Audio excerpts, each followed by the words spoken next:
जो लोग हैं, मैं आपसे रिक्वेस्ट करता हूँ कि आप थोड़ा सामने बैठ जाइए। यहाँ पर और भी वक्त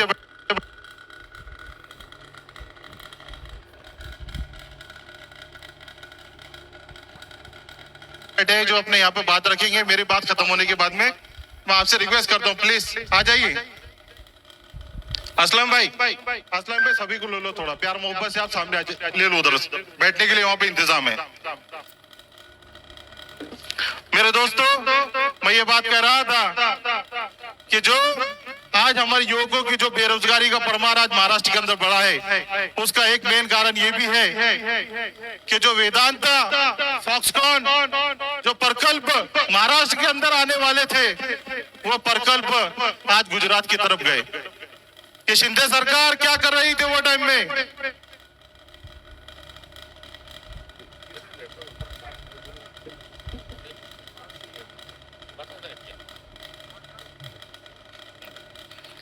सभी लोग पीछे की तरफ बैठ जाइए प्लीज। 10 मिनट के अंदर यहाँ पर इमरान भाई का आगमन होने जा रहा है। थोड़ी देर में यहाँ पर इमरान भाई का यहाँ आगमन हो जाएगा, फिर आपको जगह नहीं मिलेगी क्योंकि काफी लोग उधर की साइड में रुके हुए हैं। तो आप सब लोग यहाँ पर बैठ जाइए प्लीज। मेरे दोस्तों, बीजेपी की सरकार ने, बीजेपी के लोगों ने हमेशा में बांटने का काम किया है। उत्तर प्रदेश का मुख्यमंत्री कहता है, उत्तर प्रदेश का मुख्यमंत्री कहता है कि बटोंगे तो कटोंगे। मैं योगी जी से कहना चाहता हूं, योगी जी, ये महाराष्ट्र की जो जनता है, ये सुसंस्कृत जनता है, ये महामानव की जमीन है। यहाँ पर यहाँ के जो महामानव है, डॉक्टर बाबा साहेब अम्बेडकर, छत्रपति शिवाजी महाराज, साहू अम्बेडकर, फुले को मानने वाले लोग यहाँ पर हैं। यहाँ पर कभी हम लोग बंटने वाले नहीं है, और हम एक भी है और सेफ भी है। हम एक भी रहेंगे और सेफ भी रहेंगे। आपको फिक्र करने की जरूरत नहीं है। आप आपकी फिक्र कीजिए, क्योंकि आपको यहाँ की जनता आपको अपनी जगह बताने वाली है। आने वाले समय के अंदर मैं आप सभी से यहाँ पर दिल की गहराइयों के साथ में आपसे निवेदन करता हूँ। इमरान भाई तो यहाँ पर आगे की बात करेंगे कि हमारा एक एक वोट महत्वपूर्ण है। एक एक वोट मेरे दोस्तों गलत दिशा में ना जाना चाहिए। हमारी संस्कृती है महाराष्ट्र की, अपने सर्वांची संस्कृती है की आपण सर्व समाजाचे लोक एक मनाने, एकजुटीने आम्ही राहतात, एक दुसऱ्याच्या संकटाच्या वेळेस उभे राहतात, एक दुसऱ्यांच्या सणामध्ये आम्ही सामील होतो। तर आम्ही कुठेही आम्ही इकडे तिकडे जाणार नाही। आम्ही पूर्ण ताकदीने महाविकास आघाडी सोबत राहून येणाऱ्या काळामध्ये महाविकास आघाडी सरकारला पूर्ण ताकदीने आम्ही विजय करणार आहोत। हमारा एक एक वोट महत्वपूर्ण है। हमारा एक एक वोट, अगर कोई एक भी अगर वोट हमारा गलत दिशा में जाता है मेरे दोस्तों, तो आपने समझ लेना चाहिए कि आप सीधा सीधा बीजेपी को मतदान कर रहे हैं। इसके लिए हम सब की जिम्मेदारी है। हमारे जितने भी नजदीक के लोग हैं, हमारे जो भी रिश्तेदार हैं, हमारे जो भी पड़ोसी है, इन सबको समझाने की जरूरत है मेरे दोस्तों।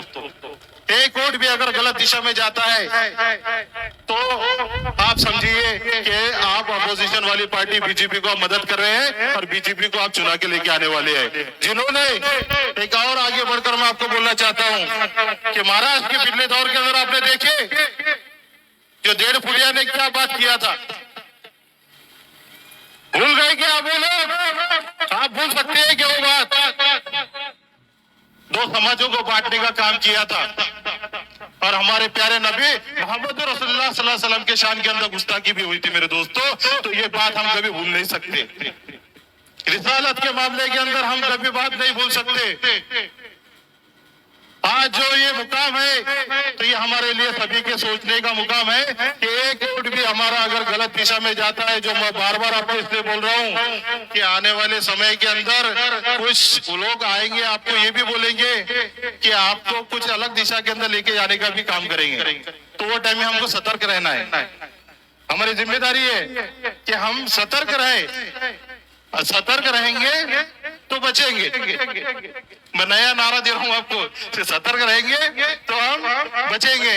क्योंकि मेरे दोस्तों, बीजेपी की सरकार जहां पर भी बनी, उन्होंने हमेशा बांटने का ही काम किया है, तुष्टीकरण की राजनीति की है, लोगों को तकलीफ देने का काम किया है, बुलडोजर लगाने का काम किया है मेरे दोस्तों। अभी 2 दिन पहले सुप्रीम कोर्ट का रिजल्ट आया कि ठीक है, अगर किसी ने अगर कोई गलत किया है तो आप उसके ऊपर एक्शन लीजिए, आप पुलिस कस्टडी के अंदर उसको लेके जाइए, लेकिन आपको अधिकार नहीं है कि आप बुलडोजर लगा के उसका घर तोड़े। आप लोगों ने देखे होंगे 2 दिन पहले सुप्रीम कोर्ट का पहले ऑर्डर आया कि आप किसी के घर की मालमत्ताओं को आप तोड़ नहीं सकते। ये किस तरफ आप लेके जाना चाह रहे हैं देश को? देश को तोड़ने का काम, देश को बांटने का काम, ये भारतीय जनता पार्टी की रणनीति है मेरे दोस्तों। हमें समझना पड़ेगा आने वाले समय के अंदर हम सब एक यहाँ पर अज़म ले कि हम पूरी ताकत से, जैसे कि मैंने आपको सभी चीजें बताया कि हमारे ऊपर किस तरह से अत्याचार हुआ, किस तरह से हमारे ऊपर संकट लाए गए, किस तरह से हमारे किसानों की हालत है और किस तरह से हमारे बहनों के ऊपर भी अत्याचार हुआ। तो ये सब बातों को ध्यान में रखते हुए हमको सभी को एक अज़म लेना है। पिछले 10 साल माननीय राहुल भाऊ बोंद्रे आमदार रहे। दादा, मला एक प्रेस रिपोर्टर इथे आला होता, त्याने मला विचारलं की तुम्ही राहुल भाऊ करतात, तुम्हाला राहुल भाऊ मध्ये असं काय दिसतं तुम्हाला? म्हटलं दादा, राहुल भाऊ 10 वर्ष चिखली विधानसभाचे आमदार राहिले। 10 वर्षामध्ये आम्ही गटापक्ष त्यांच्या सोबत होतो, आम्ही राष्ट्रवादी काँग्रेस पार्टीचे आहोत, पण तरी सुद्धा राहुल भाऊने कधी घाणेरडं राजकारण केलं नाही, कधी कोणाला अडकू येण्याचं काम केलं नाही, कधी कोणावर खोटे गुन्हे दाखल केले नाही, कधी कोणाला जबरदस्ती गुन्हे दाखल करण्याचं काम राहुल भाऊ यांनी केले नाही। एक सुसंस्कृत व्यक्तिमत्व असलेला नेता आमच्याकडे आहे। तो मैं आप सभी को रिक्वेस्ट करता हूं कि आने वाले समय के अंदर हम पूरी ताकत से महाविकास आघाड़ी की सरकार बनाने के अंदर हमारा एक वोट कीमती है और पूरी ताकत से हम महाविकास आघाड़ी के साथ में रहेंगे।